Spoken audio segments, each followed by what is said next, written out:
Welcome back into Live Now from Fox. I'm Austin Westfall. Well, we are continuing to cover the primaries taking place today, including where the races were just called in Louisiana. You see this AP race call at 8:05 Central Time. That's 5 minutes after polls closed in Louisiana, saying that Donald Trump wins the Republican presidential primary. I believe we also have a race call for the Democrats as well. Joe Biden 1 minute later at 8:06 p.m., so 6 minutes after polls closed. Biden with a commanding victory in the Democratic presidential primary. We have somebody standing by to discuss all this. Brian Sobel, political analyst. Good to see you, Brian. How are you? Good, Austin. Good to see you. All right, let's get into what we were just looking at. One race was called 5 minutes after polls closed. The other was called 6 minutes after polls closed. Are we surprised? Both races obviously in great doubt because it took 5 minutes and 6 minutes to declare the victors.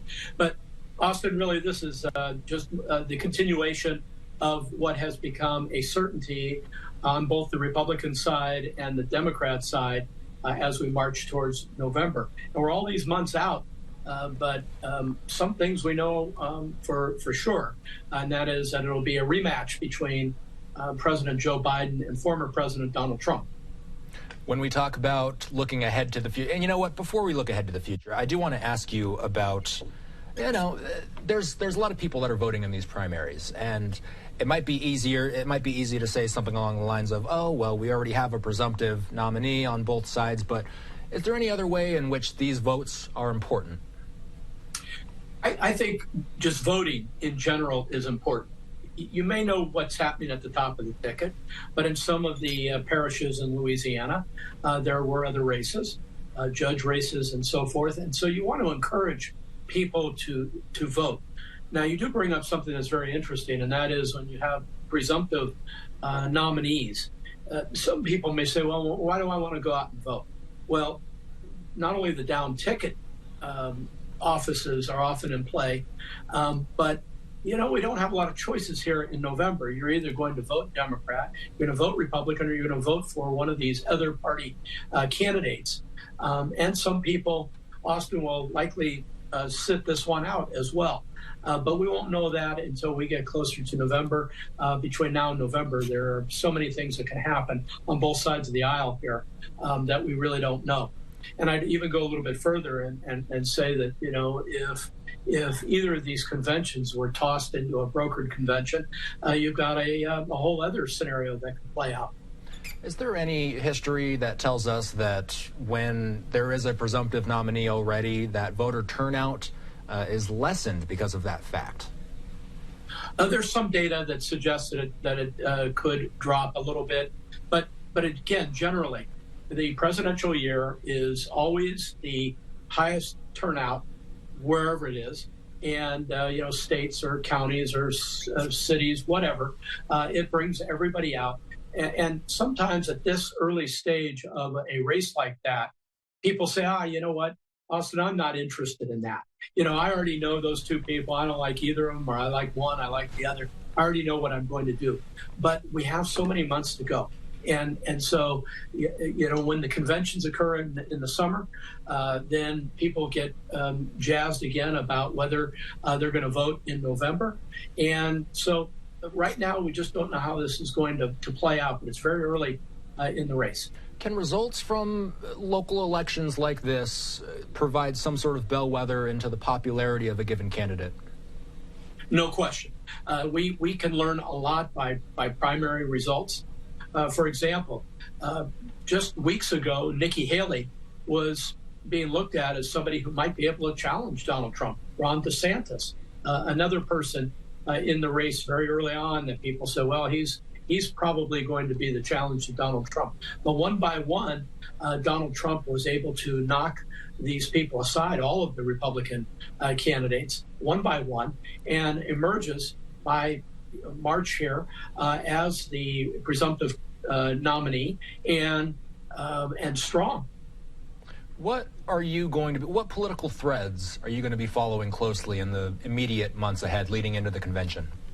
Great question. On the Democrat side, it's going to be the vigor and health, frankly, of Joe Biden. I believe that the president is going to be asked, but maybe even forced to debate Donald Trump. But to become much more open, he is going to have to sit down with the media. He's going to have to do interviews. He's going to have to convince the American people he's ready to do another 4 year. On the other side, for Donald Trump, he has to convince people that he is ready to take office again.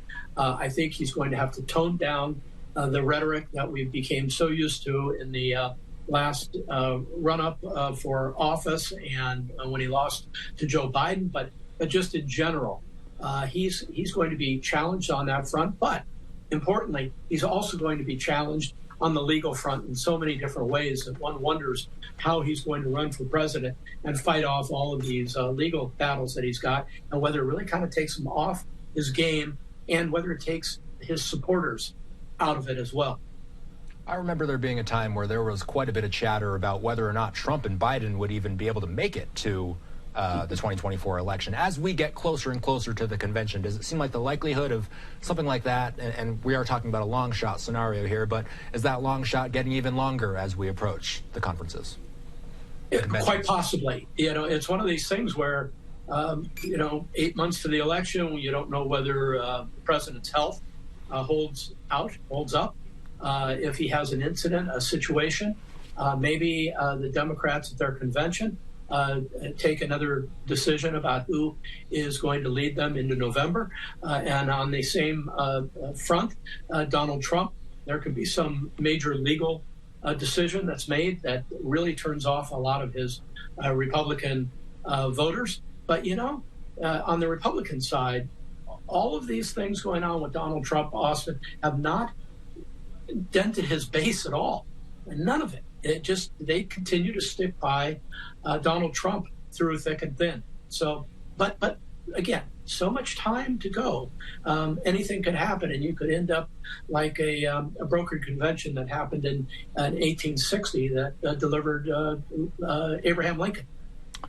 What is a broken? Did you say a broken convention? Brokered.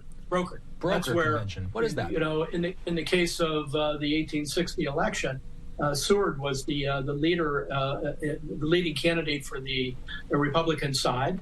A lot of Republicans, including folks from Illinois, where Lincoln was, decided that Seward wasn't their candidate, and they went into the convention and offered political appointments and all sorts of things, and swayed a lot of the conventionaires to vote for Lincoln.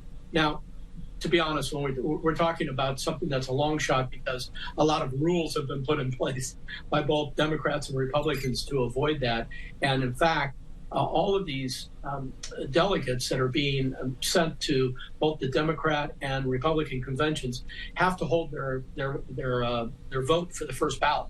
So it would only be if something changed that for example, sickness or something that took one of the candidates out, that would open the convention up and it would become a brokered convention.